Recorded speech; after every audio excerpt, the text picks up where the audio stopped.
Entonces, ya saben, son 15 minutos de exposición, 5 de preguntas y esperemos terminar a tiempo. Entonces vamos a iniciar con la presentación del trabajo y fisión de excitón y singulete como modelo de transferencia energética en la fotosíntesis. Y presenta en este caso el doctor Joaquín Barroso Flores. Muchas gracias. Bueno, muchas gracias por la presentación. El título de esta plática es Fisión de excitón y singulete como modelo de transferencia energética en la fotosíntesis. Es uno de los varios proyectos que llevamos a cabo en mi laboratorio de química teórica en el Centro Conjunto de Investigación en Química Sustentable en Toluca, como parte del Instituto de Química de la UNAM. Esto es solamente una parte de lo que hemos intentado hacer modelación molecular acerca de fotosíntesis. La fotosíntesis están ocurriendo un montón de procesos fotoquímicos, unos mejor entendidos que otros.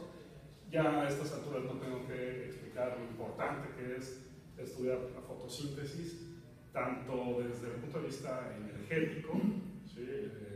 En la fotosíntesis quizás se encuentran las claves para llevar a cabo captación de energía solar y transformación de la misma de manera muy eficiente a temperatura ambiente, bajo costo, etc. Alguna vez leía que la fotosíntesis es un proceso amigable con el ambiente, y eso no es del todo preciso. La fotosíntesis no es amigable con el ambiente, no es amigable con la naturaleza. La fotosíntesis es la naturaleza. Entonces, si algún proceso tendríamos que tratar de emular, pues es justamente ese.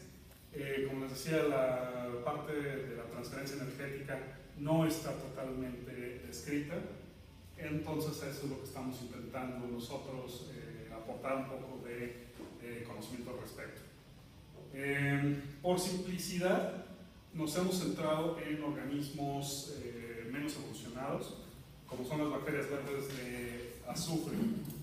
Las bacterias verdes de azufre son organismos capaces de llevar a cabo fotosíntesis. Como decía, son organismos mucho más conservados.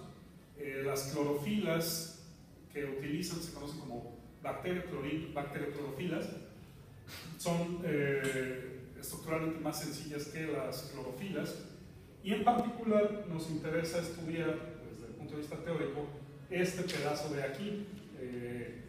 El complejo Fena-Matthews-Olson actúa como un cable molecular que transfiere la energía desde el complejo antena hacia el centro de reacción. El centro de reacción es justamente donde ocurren pues, todas las reacciones redox que conocemos, que dan como resultado la síntesis de carbohidratos, la liberación de oxígeno, y en el caso particular de las bacterias verdes de azufre, estas no dependen de agua, como las plantas, sino de sulfuro de hidrógeno. Si escogimos el Fena-Matthews-Olson, pues fue básicamente por su simplicidad estructural. De esa manera nosotros podemos elevar la calidad de los cálculos que estamos realizando y hacer una descripción mucho más precisa a nivel cuántico, sin tener que meternos a un organismo tan complejo como un clorosoma. El complejo Fena-Matthews-Olson tiene una altísima eficiencia en el transporte de energía, que es superior al 98%. Como les decía ya, el mecanismo para explicar la transferencia de energía, y en particular el que vamos a presentar hoy, no ha sido explorado, entonces creemos que tiene una buena oportunidad de aportar a ciertas características del fenómeno, como es el fenómeno de coherencia cuántica. La transferencia de energía se da con coherencia, es decir, que las pérdidas son mínimas. Entonces, bueno, el complejo FMO está formado por este trímero, es una proteína formada por un trímero donde en cada uno de los monómeros hay 7 bacterioclorofilas. 7 bacterioclorofilas, y las bacterioclorofilas tienen esta estructura. Voy a hablar de ahora en adelante solo de esta parte que es la bacterioclorina, y esta otra cadena que es el titol básicamente sirve para anclar a la bacterioclorofila dentro de la proteína, y lo que, pues bueno, obviamente estamos partiendo de la suposición, de la hipótesis de que la orientación relativa que guardan las bacterioclorofilas pues es esencial para su alta eficiencia. Bueno, Lo primero que hicimos fue tomar una bacterioclorina y tratar de reproducir su espectroscopía. Si somos capaces de reproducir su espectroscopía a diferentes niveles de teoría, o al menos a un nivel de teoría, pues ese es el que vamos a utilizar en adelante para hacer todos nuestros cálculos. Entonces, lo que hicimos fue tratar de reproducir las dos principales transiciones observadas en metanol, y para ello utilizamos un nivel de teoría PBE 6311, más que estrella. Todos los cálculos fueron hechos en Gaussian, y con este nivel de teoría lo que hicimos fue optimizar la molécula de la bacterioclorina en metanol, y luego los estados excitados los calculamos con teoría funcional de la densidad dependiente del tiempo, utilizando diferentes funcionales, diferentes conjuntos de base. Con el mejor resultados obtuvimos fue con este funcional SBWN5, que es un funcional LDA. Eso fue bastante sorprendente, pero si funciona, lo usamos. Bueno, las dos primeras transiciones tienen energías de 1.6 y de 2 electronvolts. Y aquí estamos reproduciendo estos resultados. Tenemos del S0 al S1 1.6 cerca, y del S0 al S2 1.91. Hay una diferencia un poquito mayor. Aquí lo que hicimos fue tomar la estructura de rayos X y calcular la transición, y aquí optimizarla. Vemos que la diferencia entre optimizar, no se ve muy bien, pero la diferencia entre optimizar o no optimizar el estado basal es de 2 por 10 a la menos 2 electronvolts. Bueno, tenemos los tiempos de la probabilidad de transición calculada con esta ecuación. Vemos que son estados brillantes en S1 y S2. Bueno, ya una vez que seleccionamos nuestro nivel de teoría, entonces ahora sí nos dedicamos a calcular para las 7 bacterioclorofilas, es decir, con todo y el fitol en la conformación de rayos X, y empezamos a obtener los principales estados excitados, para que una vez que ya tengamos mapeados todos los estados excitados, tratemos de traslaparlos y ver si estas cosas se están hablando. Bueno, es un hecho que se están hablando entre ellos, lo que queremos es saber cómo. De las primeras observaciones que tuvimos fue que los estados basales en el cristal tienen geometrías piramidales. El átomo de magnesio no está exactamente sobre el plano de la porfirina, y aún tras la optimización se obtiene esta geometría. Es solamente tras la optimización del estado excitado, es decir, tenemos aquí la excitación vertical y luego este estado excitado lo optimizamos, ahí sí llegamos a un estado plano, pero es la única ocasión en la que lo observamos. Sin embargo, después nos ayudó a tomar ciertas decisiones al conocer las diferentes geometrías de los diferentes estados. Bien. ¿Qué es la fisión de singuletes? La fisión de singuletes es un fenómeno fotoquímico poco invocado en la fotoquímica de compuestos orgánicos y de compuestos biológicos. Quizás es la primera vez que se ha invocado. Consiste en justamente dividir o fisionar un estado excitado singulete en dos estados tripletes. Estos dos estados tripletes no necesitan estar centrados en la misma molécula. De hecho, la transferencia de energía se da cuando el excitón correspondiente a este singulete se divide en el triplete centrado en la misma molécula que fue excitada y en una molécula adyacente. Hay varias restricciones de geometría, varias restricciones de energía, pero en principio esto es posible. Por motivos de conservación de la energía, ambos tripletes tienen que ser degenerados o cuasi degenerados, y esperamos que la energía del singulete sea alrededor del doble de la energía de cada uno de los tripletes. Ligeramente mayor hace que este proceso sea exergónico, pero si es mucho mayor, pues entonces nos gana la fluorescencia y el estado excitado simplemente se relaja al estado basal. Ya una vez que hemos calculado los estados excitados para cada una de las 7 bacterioclorofilas, que vimos que hay diferencias más o menos, no sustanciales, pero sí sutiles, dada la diferencia de las conformaciones, ahora lo que hicimos fue calcularlo por pares. y ver directamente cómo se están hablando. Entonces aquí voy a estar hablando del par 1-2, calculamos para todos los pares adyacentes con un criterio geométrico, pero bueno, por simplicidad solamente voy a hablar del par 1-2, la etiqueta es arbitraria, y vemos que el primer estado excitado del par corresponde a, el primer estado excitado de este par corresponde básicamente al estado excitado S1 de la molécula 2, mientras que el estado excitado S2 del par corresponde al S1 de la molécula 2. Es decir, los dos primeros estados excitados del par corresponden al primer estado excitado de cada una de ellas por separado. Entonces, bueno, eso nos ayuda a que cuando queramos dividir el cingulete sabemos que está centrado en cada uno de los dos. Ok, la presión cingulete se ha encontrado, como ya dije anteriormente, en sistemas de captación fotónica, en caroteno se ha observado, en cristales de antraceno, de naftaleno, en diferentes compuestos poliaromáticos cristalinos.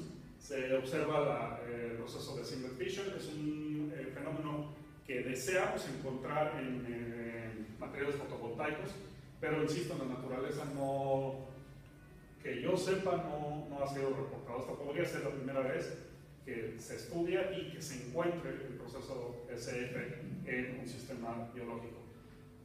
Uno de los requerimientos no lo dije acá, pero obviamente para que ocurra el singlet fission necesito tener tripletes accesibles. Y sabemos que en el complejo Fresnel-Matthews-Olsen y en general en todos estos sistemas de captación fotónica, esos estados tripletes están disponibles con la finalidad de fotoproteger al complejo. Y tiene sentido, la naturaleza, la evolución tiene que llevar a estos sistemas a estar protegidos de la misma naturaleza. Si estas cosas no tuvieran forma de relajar o de disipar toda la radiación que atrapan, acabarían por degradarse y no hubieran servido para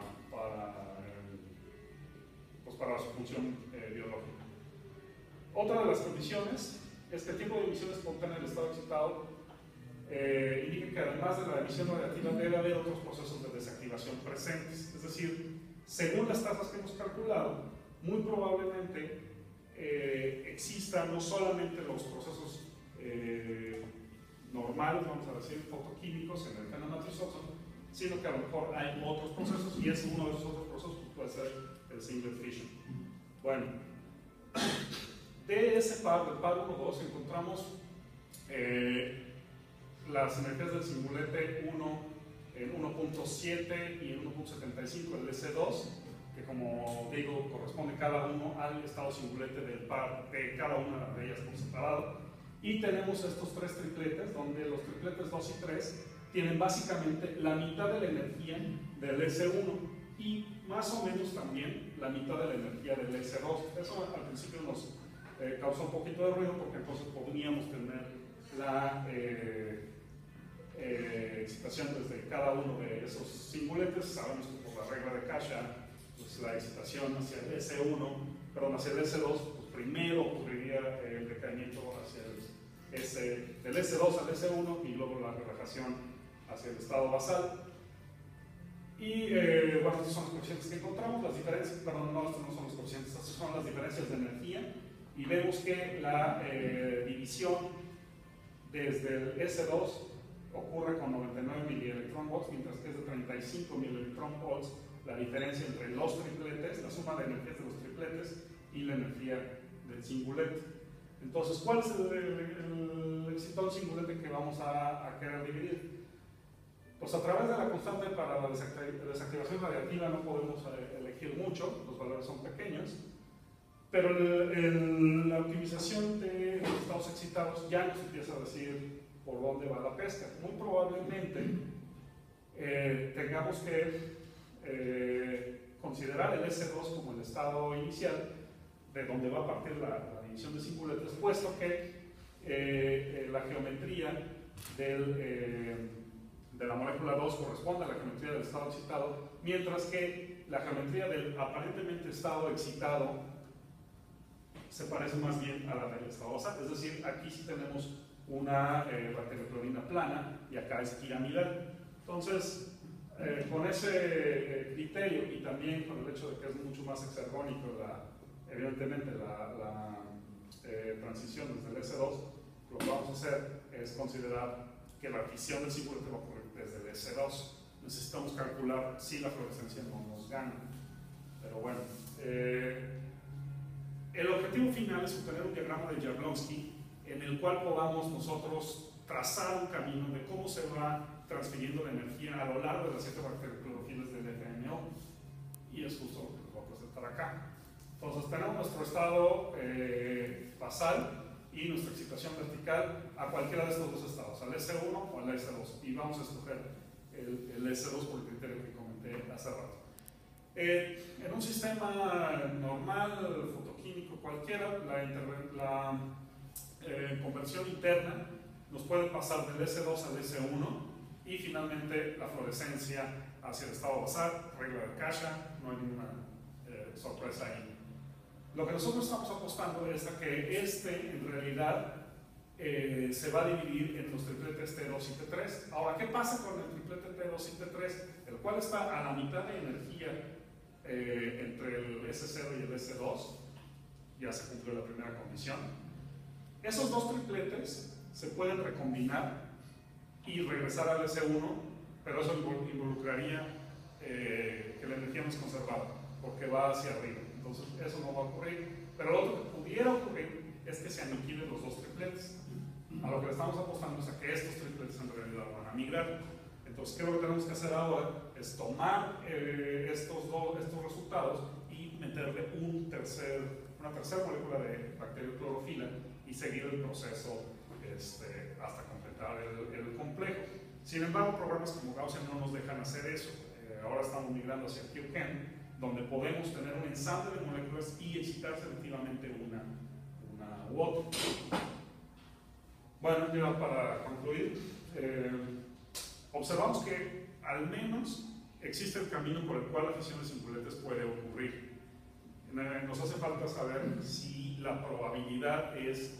ya sabemos que la probabilidad es distinta de 0, ahora lo que nos interesa es saber de cuánto es. La fisión del estado cingulete S2 al estado triplete 2, triplete 3 acoplado en este número 1, 2, al menos es posible que se dé la migración de estos tripletes a través del FMO.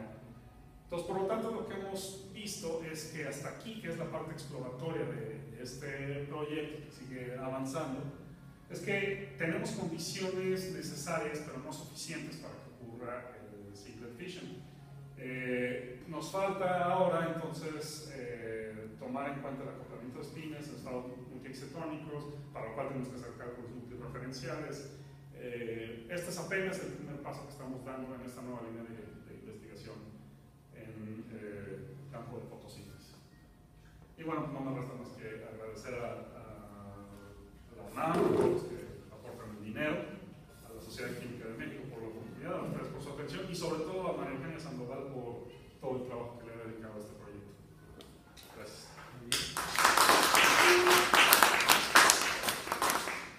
Bueno, preguntas. ¿Cómo es el acomodo de las bacterioclorinas? Bueno, bacterioclorofilas también. ¿En el cristal, sabes? O sea, el cristal viene, es el acomodo de las 7 unidades independientes, esas son es el acomodo inicial. Sí. Entonces nada más tomaron las del centro, por así decirlo. De hecho, estamos haciendo un poquito de trampa. Lo que estamos haciendo es, sabemos que acá más está. cerca. No, sí, exacto. Sabemos que aquí está el complejo antena y acá está el Reaction Center. Entonces, no hay de otra que más que ya se vaya transfiriendo en esta dirección. Tomamos la primera, la que está más cerca, y aplicamos un radio de corte. Las que pudieran estar, sus primeros vecinos son esta y esta. Aquí aparentemente esta también, pero esta está como más para enfrente. Entonces lo calculamos con esta y no vimos nada. Lo calculamos con la que está hacia la derecha y entonces ahí es lo que acabo de presentar. Es un criterio meramente geométrico y donde observamos algo y en el otro. Y están todas en el barril beta, ¿verdad? Exactamente. Es una calidad. Y el ambiente, ¿ustedes creen o pueden sospechar o algo sugiere que el ambiente del barril podrá afectar en la recepción o emisión o inclusive en la producción de los estados oxidados? Hicimos una pequeña dinámica molecular y lo que vimos es que esta cosa es muy rígida. O sea, el barril beta es muy rígido y las conformaciones de los diferentes pitoles lo que hacen es anclar muy bien cada uno de los pigmentos a ese barril beta. El pitol es la cadena esa sí, enorme. pero no es un péptido, No, es una cana. Hemos visto también que hay unas interacciones entre ciertos residuos del barril beta con los átomos de magnesio. Entonces, eso probablemente también es lo que está sacando los átomos de magnesio de la planaridad. Y ya una última pregunta, es por mera curiosidad. ¿Todas las difusas no les dieron muchísima lata con las optimizaciones? Para la optimización utilizamos estas difusas, dices tú. Sí. Otra vez hicimos trampa porque lo que hicimos fue tomar solo la bacterioclorina, no la bacterioclorofila completa.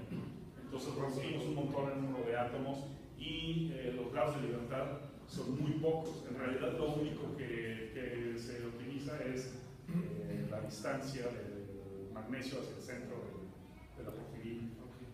No, de otra manera se vuelve un poquito intratable. Y no tiene mucho sentido tampoco optimizar todo el fitol porque una, no participa de la fotoquímica como ya lo demostramos y dos, esa conformación tiene un sentido que es mantenerla, que es mantener a la bacterioclorofila en una orientación relativa que no puede ser arbitraria. O sea, no es arbitrario que esta se hable, al menos por nuestro single fission invocado. No es casualidad que esta se hable con esta, pero no con la de abajo, que está más o menos dentro de la misma vecindad. Muy bien, muy bien. ¿Sí? Yo tengo una pregunta conceptual, ¿no? Con vocabulario. ¿A qué se refiere cuando dice que es un proceso exergónico? Que libera energía. O sea, que es positivo, exacto. No es lo mismo que Bueno, sí, pero aquí como estamos hablando de emisión de excitones y no emisión de calor, entonces es exergónico. ¿Cómo calcula el cambio de SCR a SN? No, los calculamos por separado. Tú dices Y la grafita no estaban todos los. el diagrama Gromowski.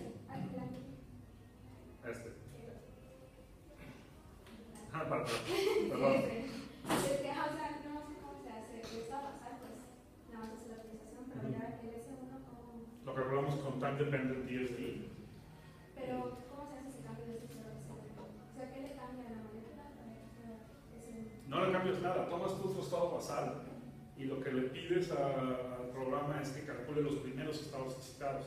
Entonces lo que va a hacer es cambiar la configuración electrónica, cambiar el determinante, la función de onda y encontrar los principales, la cantidad que tú le digas. Tú le puedes pedir 500 estados excitados y la computadora va a hacer el intento de encontrarlos hasta que revienta, si es que los encuentra. ¿Cuántos manejan? ¿5, 10? Empezamos con 10, pero se vuelve intratable, fuimos bajando. Tampoco tiene mucho sentido, al final de cuentas estas son cosas biológicas. Tú lo llevas hasta el S10, pero tienes que hacerlo con láseres. ¿No? Simplemente llevarlo al S2 ya no se antoja que sea tan natural, o sea, la radiación solar no tiene esa potencia. Bien, yo tengo una pregunta. ¿Qué características estructurales debe tener la molécula para pensar que se puede dar este proceso de fisión? Tienen que ser ricas en electrones. Por eso es que sistemas poliaromáticos están muy bien definidos en cuanto a al single fission. Carotenos que tienen muchos electrones y también. En general podríamos pensar que cualquier molécula que es altamente fluorescente puede ser candidato para que se dé este fenómeno de fisión. Fluorescente, no. Es que si es altamente fluorescente, entonces la fluorescencia le va a ganar al single fission, es un proceso que ocurre mucho más rápido.